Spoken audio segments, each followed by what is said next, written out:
In November 2025, ChatGPT, X, and Spotify, as well as every one of my client sites, went down at the same moment, on the same morning, and for the same reason. It's jarring to wake up to angry clients wondering where their site went. But there was nothing I could do. That's a catastrophic failure. And that wasn't the first time this happened, and it won't be the last. The internet is getting less reliable. Your favorite apps break more frequently. The websites you visit are down more often, and even the website that tracks when websites go down went down. You're not crazy. What you're noticing is happening, and it's not the websites or the apps becoming brittle. Let's talk about what's happening to the internet, why it keeps getting worse, and why no one in a position to fix it is doing anything about it. 3 of the world's biggest tech companies went down within 30 days of each other in the fall of 2025. Most people experienced at least one of the 3, but many didn't connect them. Let's consider that these weren't 3 different stories and that it wasn't just bad luck. Let's start with Amazon Web Services, or AWS. Yes, the Amazon that provides us with cheap goods with 2-day shipping. A major revenue source for them is their web services platform, where companies both large and small can rent processing power from one of Amazon's many data centers. I don't use AWS for my stuff, but many of my clients' stuff at least ends up there one way or another. Their email or data provider might run on it, for example. When something wrong happens with AWS, I usually get an email or 6. AWS is the leading cloud provider in the world. That means more companies rely on AWS than any other cloud provider in the world. And where is their data stored? In data centers all around the world. The most popular data center is known as US East 1 and is located in Northern Virginia. On October 20th, 2025, an internal error in US East 1 caused apps and websites like Snapchat, McDonald's, and Ring to stop working. There was no cyber attack or malicious party seeking to take out American infrastructure. It was a simple misconfiguration of a system responsible for monitoring the system's health. And it wasn't just social media, restaurant, or surveillance apps that went down. People experienced issues logging into Medicare for open enrollment, a time-sensitive process to receive the healthcare coverage that they need. Less than 2 weeks later, on October 29th, 2025, Microsoft's cloud provider Azure experienced a similar outage. This outage prevented people from accessing their sites and services running on Microsoft services. This, of course, means Microsoft's own websites as well as Xbox. Not long after that, on November 18th, 2025, Cloudflare also experienced an outage. ChatGPT, Spotify, and X were inaccessible as a bug caused by a routine update took down millions of projects across the internet. This outage was caused by Cloudflare itself. A company responsible for handling about 20% of all websites globally was taken down for hours from a configuration mistake. Outages happen, I get that, but these are 3 of the largest infrastructure providers in the world. Each of them experienced catastrophic failures weeks apart. This indicates a pattern. 3 companies in 30 days representing hundreds of millions of people locked out of accessing everything from flight plans to healthcare services. This was not a coincidence, and it was not bad luck. There's something larger at play here. If the same kind of failure keeps hitting different companies just weeks apart, the explanation isn't really those companies. It's the market in which they operate. So what does that market look like? I mentioned earlier that AWS is the leading cloud provider in the world. In recent reports, AWS leads with a market share of 32%. Azure holds second place at 23%. We haven't talked about Google's cloud offering yet, but they hold about 10%. That's 2/3 of the world's cloud infrastructure, all with 3 companies. Cloudflare addresses a different need for these companies, so there is some overlap, but 20% of websites rely on Cloudflare for at least one aspect of their infrastructure. Oh, and many of Cloudflare's competitors, they rely on AWS or are a part of the 3 major cloud providers. These are not small numbers when you consider how many websites and applications there are. But of course, when everything is working as it should be, nothing feels off. But as soon as one thing goes wrong, the internet comes grinding to a halt. The internet is not the distributed network the public imagines. There's far less diversification than we think. It's a small number of companies, and the names of those companies are the same names you saw earlier. There are smaller players, sure, but when the large players make up 2/3 of the market, there's not much room for the others to have any real impact. These outages weren't related in that they all had different causes, but they weren't unrelated events either. These are the same kinds of events at companies that occupy the same structural position in the market. The shape of the market predicts the magnitude of the failure.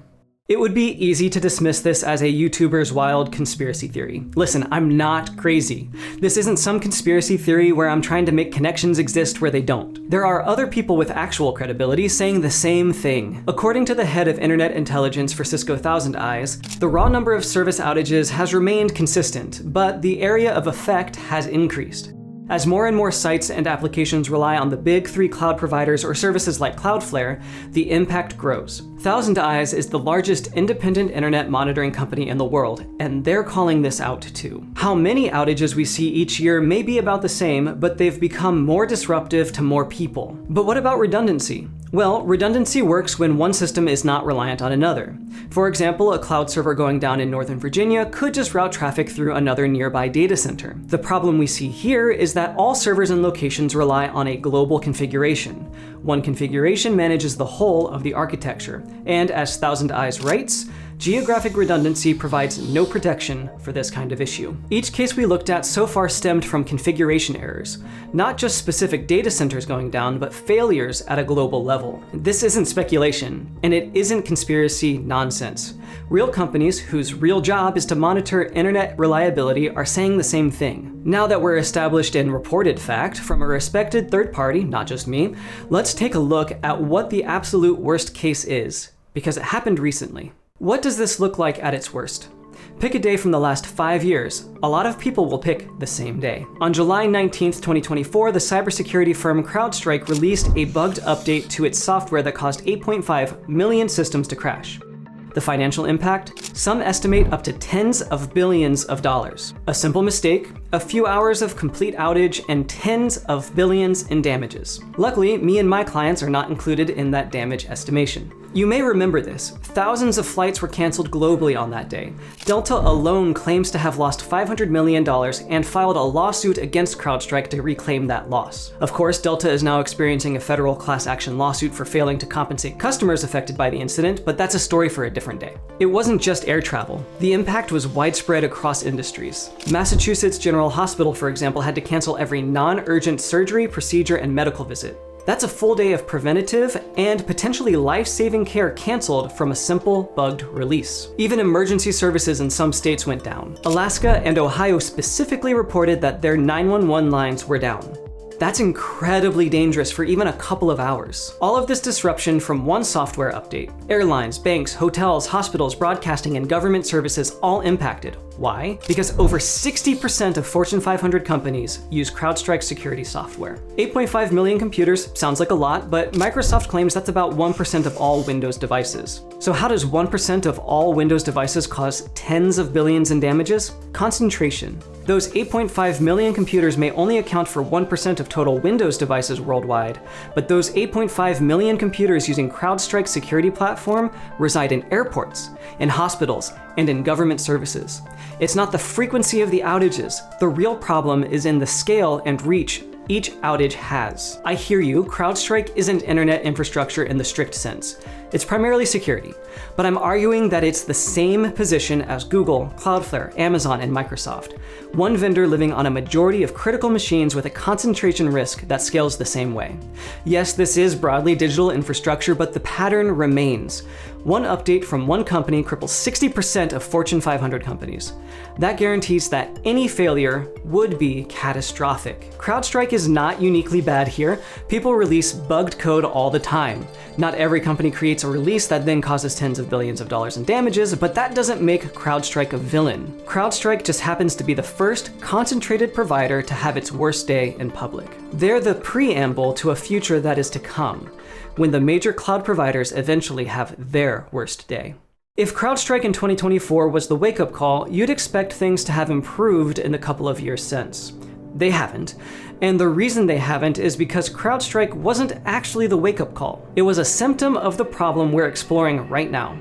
The alarm bells have been going off for over a decade. On June 8th, 2021, a customer changed a setting in one of their accounts. What happened after they hit save took down thousands of popular websites such as Twitch, Reddit, and the British government's homepage. Fastly, a content delivery network like Cloudflare, had a global outage that was triggered by, you guessed it, a configuration issue. Now, of course, I'm not blaming the customer. The bug was more or less discovered by that customer in the most disruptive way possible, but they were simply making a change to their account. Here's what's key though. In an NPR article from 2021, the author calls out the pattern I'm highlighting today. They write, "The incident highlighted how much the global internet is dependent on a handful of behind-the-scenes companies." Fast forward to now, about halfway through 2026, and we're experiencing the same problem, just at a larger scale. Let's go back even further to 2016. On October 21st, 2016, sites like Twitter, Netflix, Spotify, Reddit, poor Reddit, were left inaccessible for hours. The company tying them together?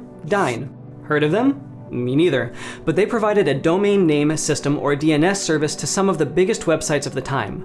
These services allow us to use website names as addresses rather than numeric IP addresses. And wouldn't you know it, Dyn was one of a small number of companies in the world hosting this directory. I feel compelled to remind you that everything we've talked about so far has been from internal errors.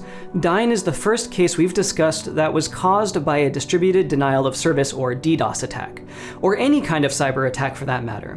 So while the circumstances are different, the pattern still remains. A single point of failure caused a catastrophic outage representing millions of people across the globe. Companies that everyone's heard of taken down because the DNS provider that most people never heard of got attacked. And what happened after the attack? Oracle, another mega corporation responsible for cloud infrastructure, bought Dyn. The market became more concentrated. New players didn't enter the market to provide a new or better service. Old players were just consumed by larger players. That's now 2 more examples. Fastly from 5 years ago, Dyn from 10. This is not new news. Each time we've seen a post-mortem highlighting the dangers of relying on the handful of providers we've historically relied on.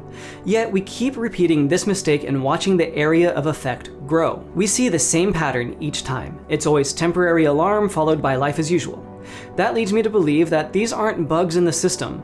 Each outage, each catastrophic failure is followed by acquisition, market share growth, and round after round of consolidation. We've seen the warnings, and we've been seeing them for a decade or more. These attributes must be a feature of the system the market has built. Each failure a justification for the next round of, hey, let's just let the big companies consume everything, or use one of the backup giants of industry. This is the pattern we've seen for the past decade or more.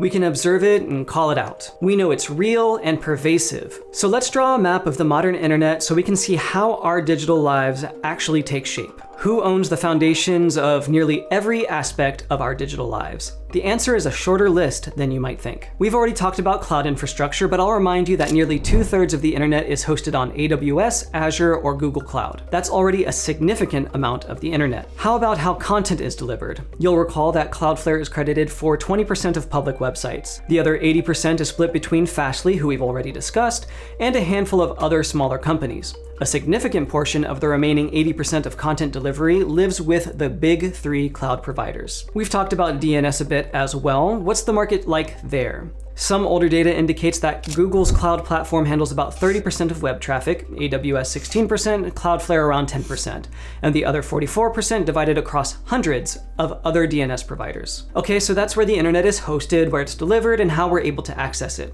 How about how it's consumed? 72% of desktops globally run Windows as of 2024. Windows, as you know, is owned by Microsoft. The browser most people use, Chrome. As of April 2026, it sits at 68% of market share across all devices. Next closest is Apple's Safari at 17%, then Edge at 5.5%. Edge is owned by Microsoft and built on the same architecture that Chrome is built on, and Chrome is owned by Google. I think you can see where this is going. And then there's security. CrowdStrike takes up 60% of the Fortune 500 and 50% of the Fortune 1000. No other provider comes close to their market share. Now, I'm a small operator. I run most of my projects through a server I rent. I host client sites, including a few of my own through this server.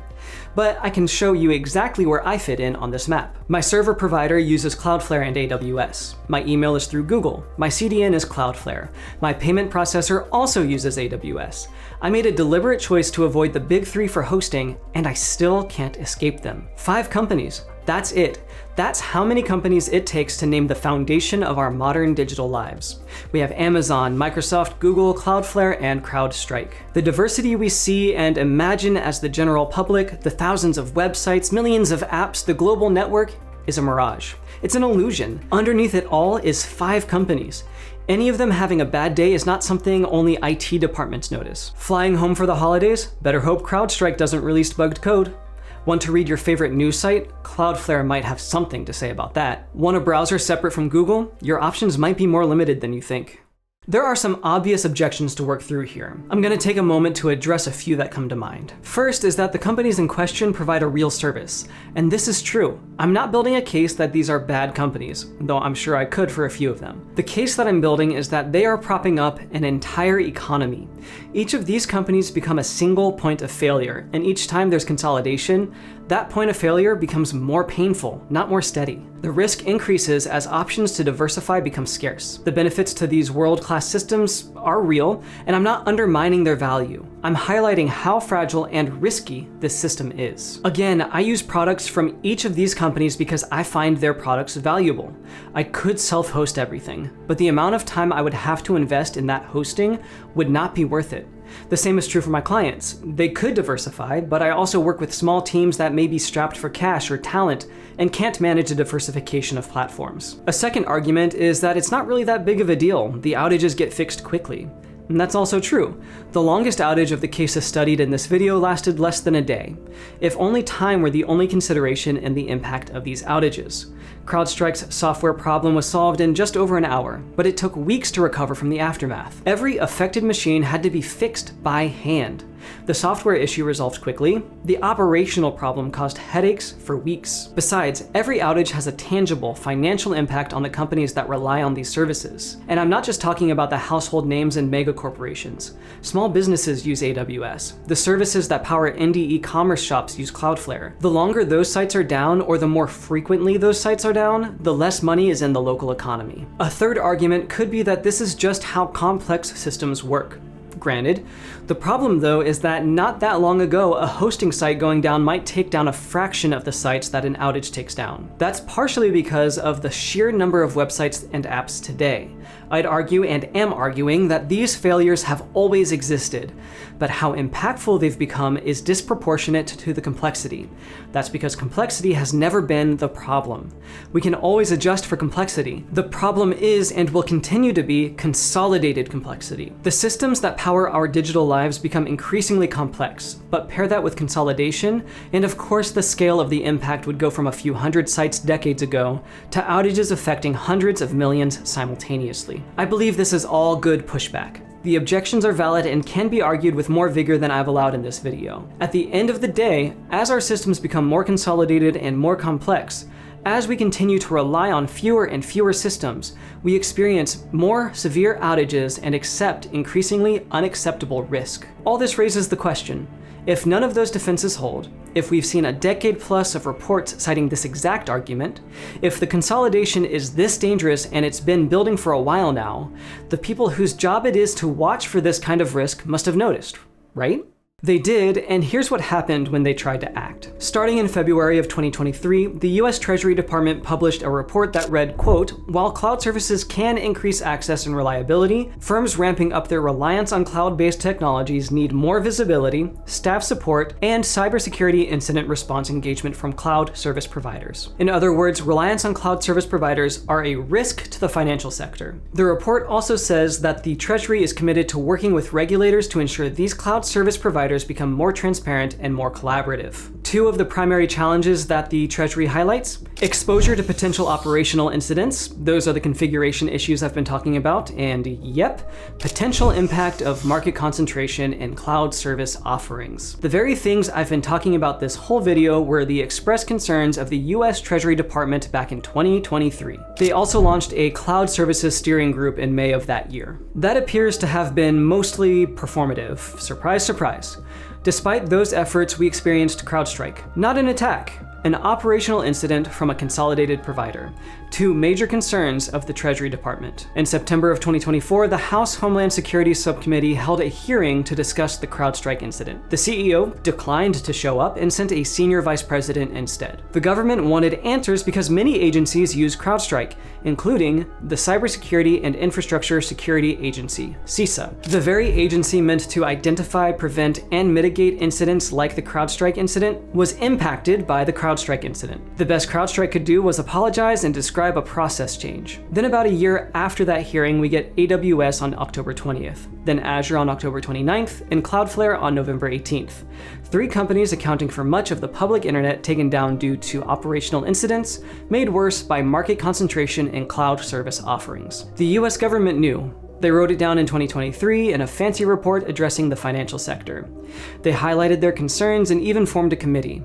They held a hearing in 2024 to address CrowdStrike. All the information was there, no legislation followed. No regulatory action came from the single biggest IT failure in history. This isn't because regulators are corrupt or stupid. They saw it and they called it out. No, the issue is that the system that's supposed to address this kind of risk is incapable of acting on what it sees. The agencies named the risk, they studied it, and watched it happen anyway. Of course the outages with AWS, Cloudflare, and Azure happened. The Treasury Department predicted it. Reporters back in 2016 predicted it. These outages were destined to happen, and unless something changes, unless someone in a position to make a difference makes a difference, we'll see outages far worse than what we've seen so far. That November morning in 2025, when ChatGPT and X and Spotify all went down, was not a coincidence. It was a structural problem highlighted in 2016 when a DNS provider was attacked, named in 2023, ignored, and is getting worse on a schedule that no one is willing to interrupt. What do you think? What can be done to address these issues? Am I blowing consolidation in the marketplace out of proportion? I'm curious to hear where you stand. Leave your thoughts in the comments, and until then, I'll see you in the next video.